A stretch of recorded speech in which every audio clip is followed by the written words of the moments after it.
भूख से हाल बेहाल है। ये फल ही खा लेते हैं। फल फूल पत्ती तो खरगोश खाते हैं, हम जैसे राक्षस नहीं। अच्छा ठीक है, तुम मत खाओ, मुझसे तो नहीं रहा जा रहा।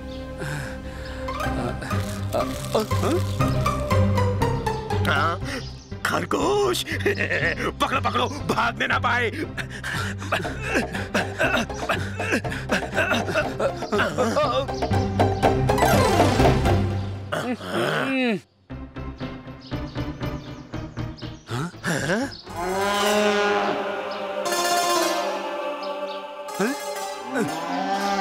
क्या हम कोई सपना देख रहे हैं? मुझे तो लगता है कि भूख के मारे शायद हमारे दिमाग ने काम करना कम कर दिया है, इसीलिए अद्भुत दृश्य दिखाई देने लगे हैं। या कहीं ऐसा तो नहीं कि भूख से हम दोनों मर ही गए हैं और सीधा स्वर्गलोक पहुंच गए हैं? अरे वो सब बाद में विचार कर लेंगे, पहले कुछ भोजन तो कर ले।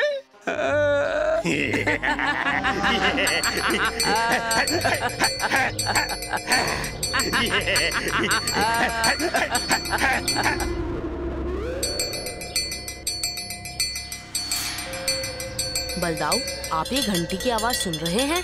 लगता है कुछ गैया उस ओर वन में भाग गई हैं।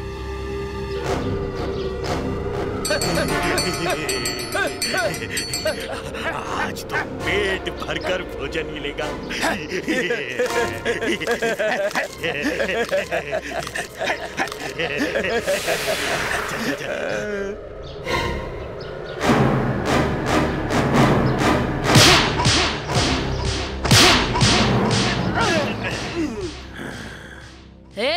हमारी गैया कहाँ भगा लिए जा रहे हो? अब ये तुम्हारी संपत्ति नहीं, हमारी संपत्ति है। गाय से पहले तो हम इन दोनों को खाएंगे।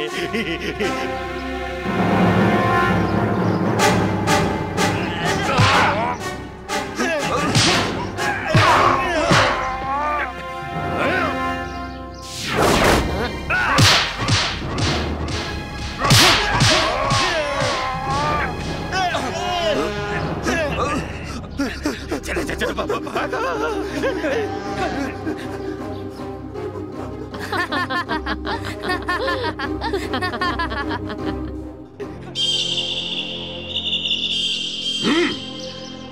अब एक नहीं, दो नहीं, असंख्य गाय बैल कैसे उठाए जाते हैं ये मैं तुम्हें सिखाऊंगा और उन दो ग्वालों को दिखाऊंगा। वो दोनों इसी ओर आ रहे हैं। तुम ठीक तरह से समझ गए ना कि तुम्हें क्या करना है?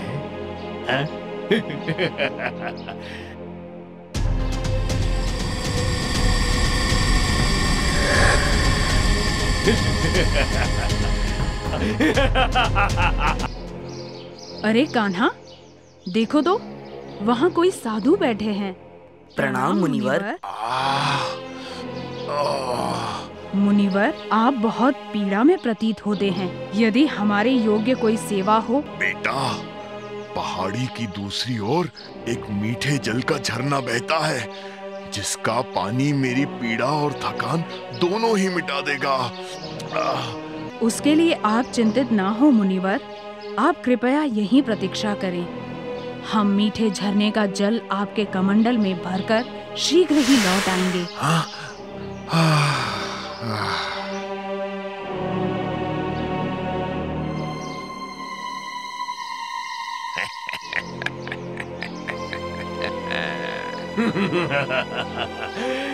जब तक वो दोनों ग्वाले वापस लौटेंगे, हम उनके सारे गाय बैल उठाकर ले जाएंगे।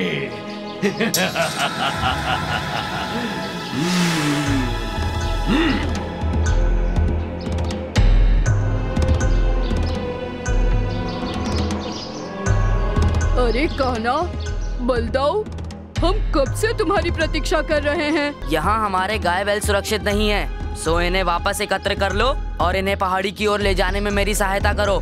जैसा तुम कह रहे हो वैसा करने में हम तुम्हारा सहयोग करेंगे।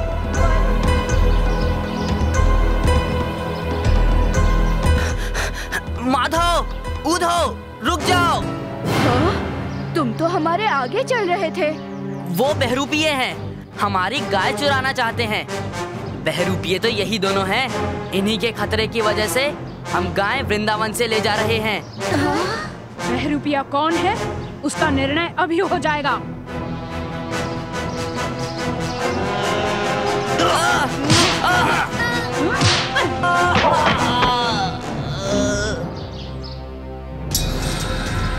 सुना है तुम दोनों ने हमारे बाकी असुर साथियों को भी बहुत कष्ट पहुंचाया है।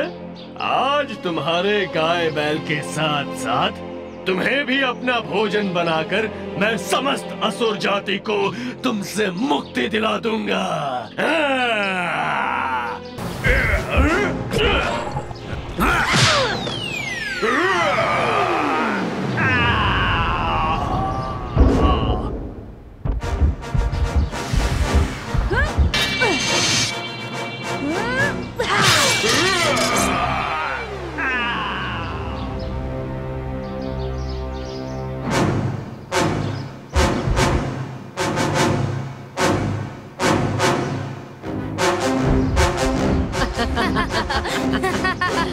नारायण नारायण। प्रणाम कुबेर महाराज। आइए नारद मुनि, इस ओर किस कारण वशाना हुआ? मैं तो बस यहाँ से गुजर रहा था और फिर आजकल आपके सहयोगी शंखासुर के दुर्व्यवहार के भी बहुत चर्चे सुनने को मिल रहे हैं। हाँ नारद मुनि, आपने बिल्कुल सही सुना है। और क्यों ना हो शंखासुर की चर्चा चारों ओर। मुझ जैसा धनी तीनों लोकों में कोई नहीं। इतना घमंड। शांत हो जाओ शंखासुर। मेरी तो महिमा ही अनोखी है। महिमा तो उन दो बालकों की अनोखी है, फिर भी समूचा वृंदावन बस कृष्ण और बलराम की चर्चाओं से गूंजता है। असंभव। वो तो तुम्हें वृंदावन जाकर ही पता चलेगा। नारायण नारायण।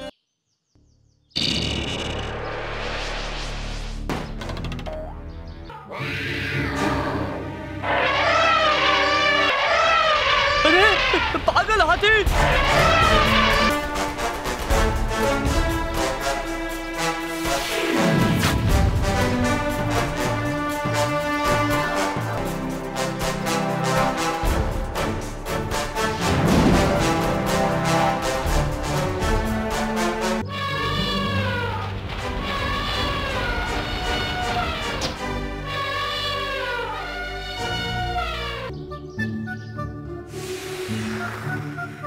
कृष्ण, बलराम, तुमने हम पर बहुत बड़ा एहसान किया है। एहसान नहीं किया, तुम्हें इसके लिए हमें मूल्य चुकाना होगा।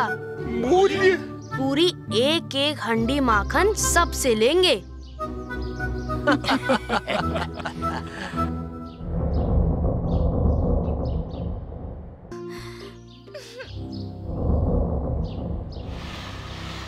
तो वहाँ है कान्हा।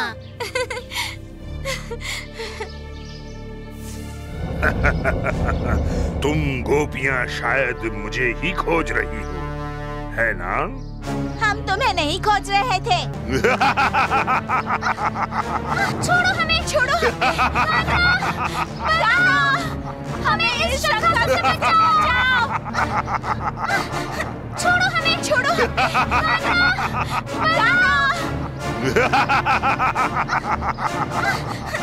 यहीं रुक जाओ और इन गोपियों को छोड़ दो।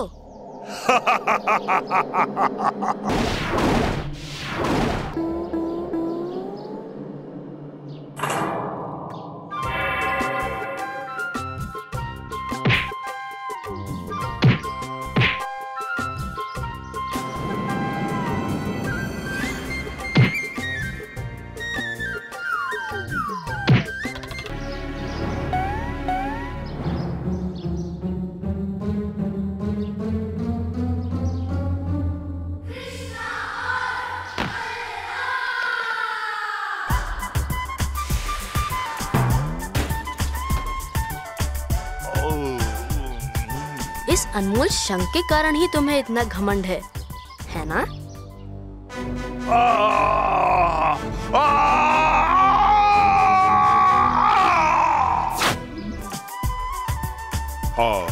इस तरह समाप्त हुआ कृष्ण और बलराम का एक और पराक्रम।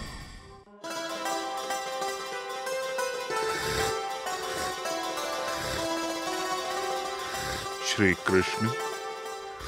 ये कौन पुकार रहा है? प्रणाम मुनिवर। हमारे घर में आपका स्वागत है। हे कृष्ण, हमारे सामने एक बहुत ही बड़ी दुविधा खड़ी हुई है। हम महायज्ञ की तैयारी में व्यस्त थे।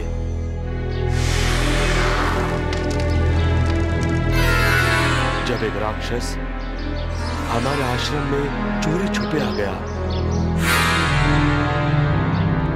और हमारा शंख चुराकर और जंगल की ओर भाग गया। हमारे यज्ञ के लिए वो शंख अति महत्वपूर्ण है। राक्षस अक्सर हमारे यज्ञ भंग करने आते हैं, परंतु उस शंख के बजाने से वो दूर भाग जाते हैं। आप निश्चिंत रहिए मुनिवर, हम आपका शंख अवश्य वापस ले आएंगे।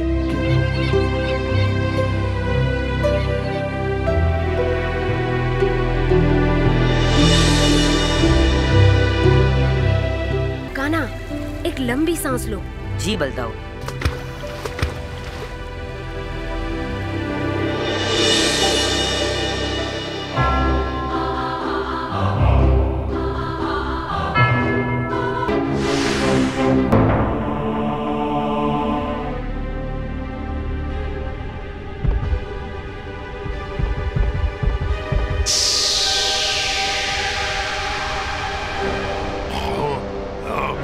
तुंगासुर को जगाने की किसने हिम्मत की?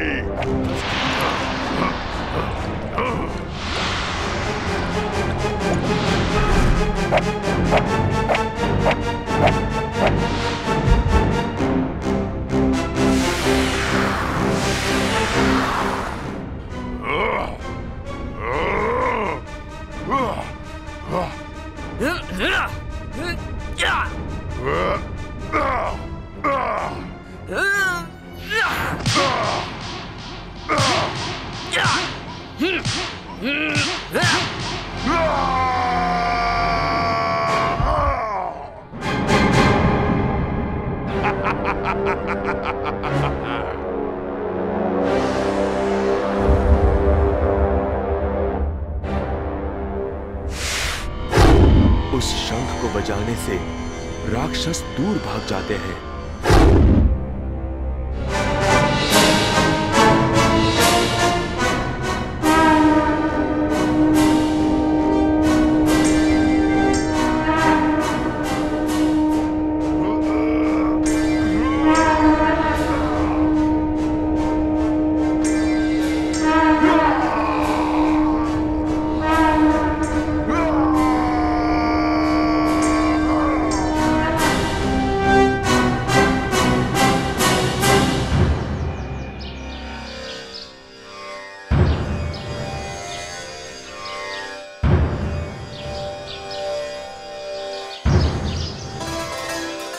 आपका शंख मुनिवर। कृष्ण और बलराम, धन्यवाद। अब महायज्ञ अवश्य सफल होगा। हम सब तुम दोनों के आभारी हैं। हम तो बस अपना कर्तव्य निभा रहे थे मुनिवर।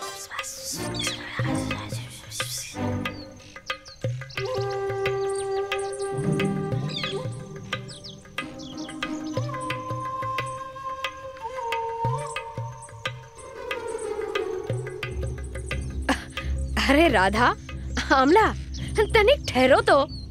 यहाँ पेड़ के नीचे आ जाओ, वहाँ बहुत धूप है। जल्दी कहो, हमें और भी काम है। तुम पूछ रही थी ना कि हम ये लकड़ी क्यों जमा कर रहे हैं? हाँ, क्यों जमा कर रहे हो? लकड़ियाँ जोड़कर हम एक अत्यंत अनोखी वस्तु बना रहे हैं। वो क्या? वो हम तुम्हें नहीं बता सकते। क्यों नहीं बता सकते? क्योंकि तुम और अमला कमला को बता दोगी, कमला विमला को बताएगी, विमला मौसी को बताएगी, मौसी ताई को बताएगी, और फिर सबको पता चल जाएगा। चल अमला।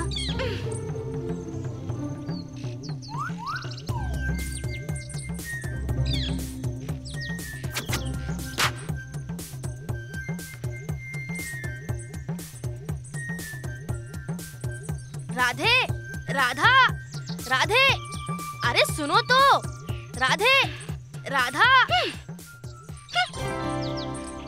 घड़ी घड़ी क्यों रोकते हो? कह दिया ना, माखन नहीं मिलेगा। अरे माखन नहीं, मैं तो अपनी बांसुरी की बात कर रहा था। पता नहीं यहीं कहीं गिर गई। सुबह से खोज रहा हूँ, तुम्हें तो कहीं नहीं दिखाई दी ना? देखी है, ये रही।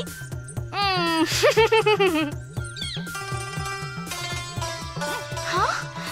तुमने माखन कैसे खाया? तुमने फिर माखन चुराया?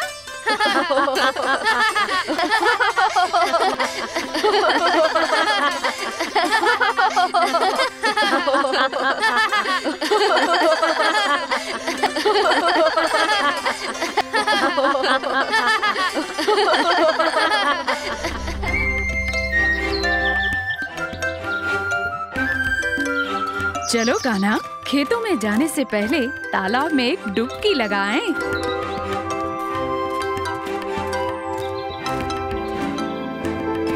ये क्या, आधा गांव तो यहाँ एकत्र है। कृष्णा और बलदाऊ आ गए। माधो, यहाँ क्या हो रहा है? और तालाब के अंदर से ये विचित्र आवाजें कैसी आ रही हैं? हाँ, यहाँ सभी दुविधा में है। आज सुबह से ये तालाब के अंदर, परंतु इसका कारण कोई नहीं बूझ पा रहा है।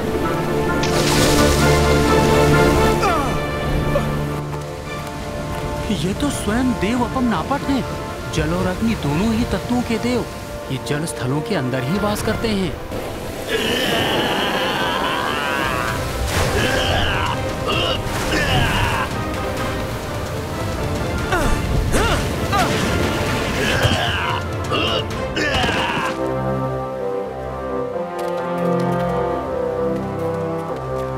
हे देव, वृंदावन वासियों के साथ बलराम और कृष्ण का सादर प्रणाम स्वीकार कीजिए। मेरी आपसे विनती है कि आप दोनों मेरे साथ इस तालाब में छिपे भीषण दानव को परास्त कर उसे यहाँ से उखाड़ फेंकने में मेरी सहायता करें। अवश्य देव, हम आपके साथ तालाब में जाने को तत्पर हैं।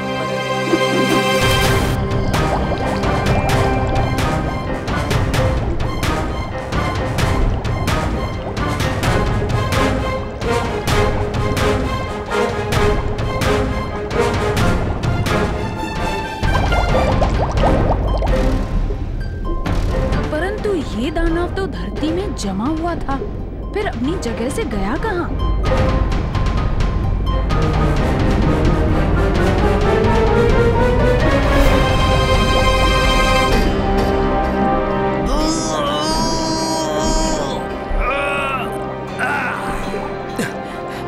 जल के अंदर रहते इसकी शक्तियां अपार हैं। इसका अंत जल के बाहर ही करना संभव है।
नारायण नारायण नारायण नारायण।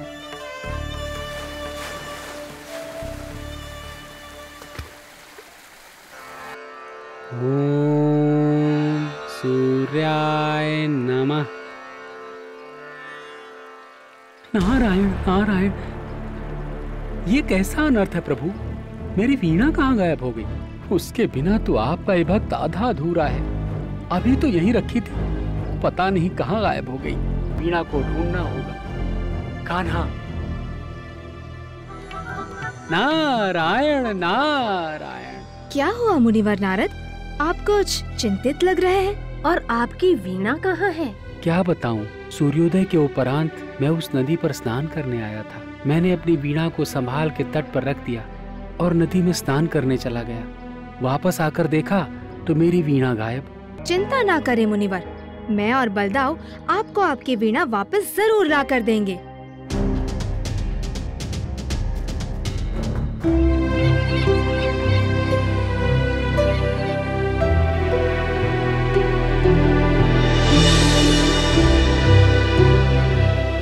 कान्हा, एक लंबी सांस लो। जी बलदाव।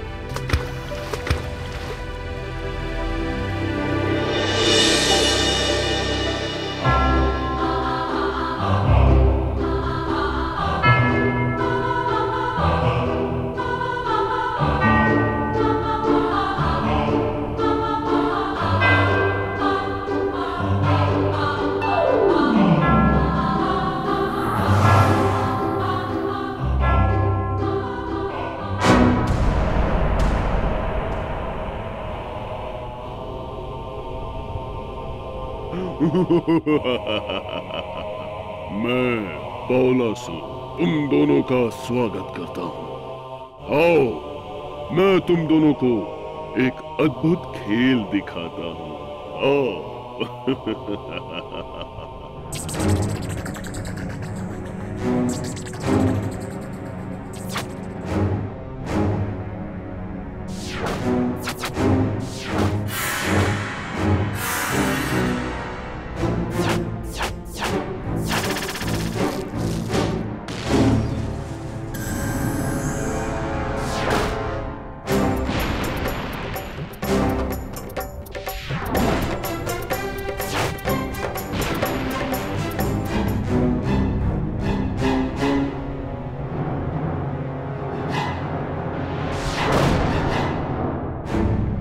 कान्हा,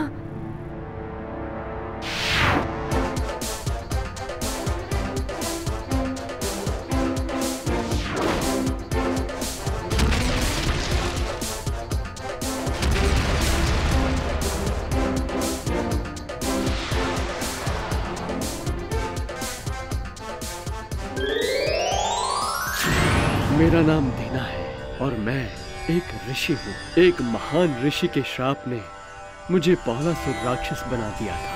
हे नंदन, हे बालभद्र, आज आपने मुझे इस श्राप से मुक्त कर दिया है। आप दोनों को मेरा कोटि कोटि प्रणाम।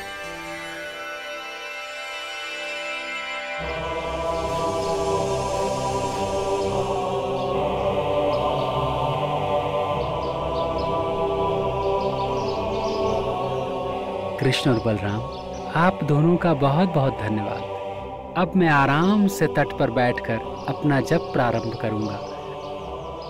नंदलाल की जय हो, बलराम की जय हो। आखिर ये हमारे गांव में हो क्या रहा है?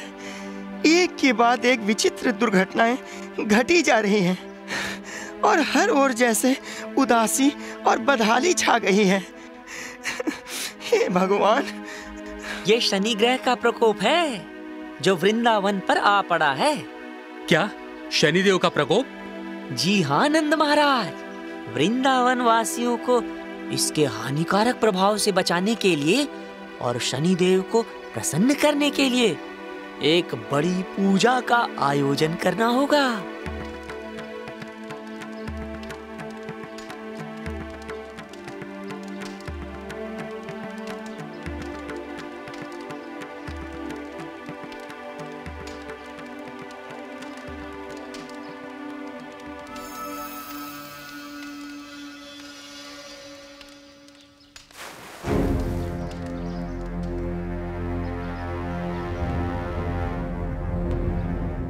ये संकेत तो बहुत बुरा है।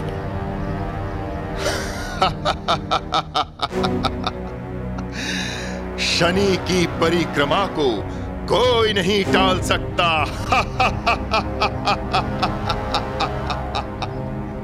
ये कौन है जो वृंदावन वासियों की आहुतियों का इस तरह अपमान कर रहा है? जाओ, इन बालकों का घमंड चूर चूर कर दो।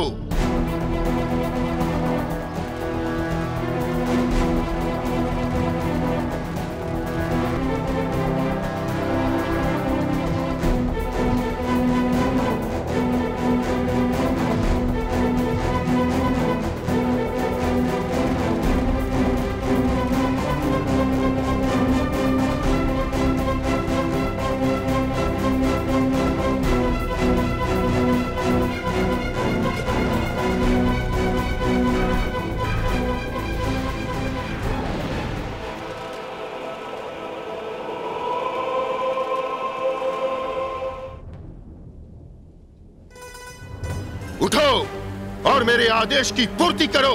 अपना पंजा खोल।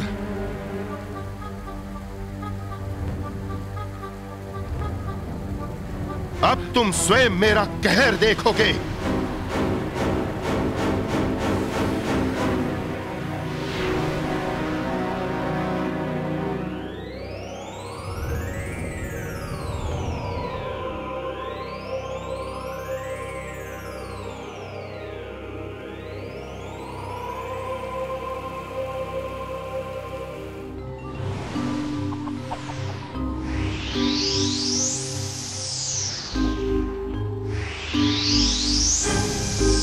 पिता, तुमने और माता पृथ्वी ने जिस जन जीवन को जन्म दिया, अब तुम ही उसके अंत का कारण बनोगे।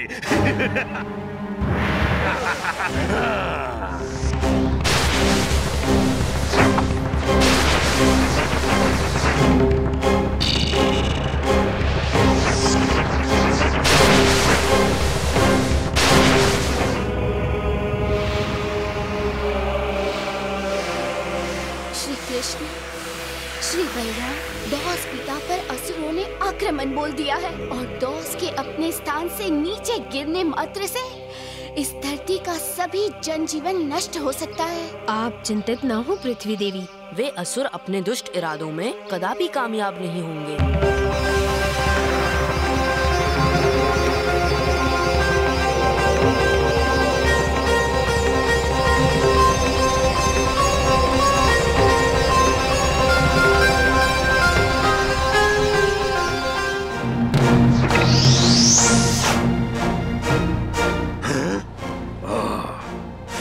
तुम दोनों यहाँ भी आ पहुँचे, तो उससे पहले इन दोनों को धरती पर पटक फेंको। आक्रमण करो।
कृष्ण और बलराम, मेरा और पिता दौस का आशीर्वाद सदैव आप दोनों के साथ है।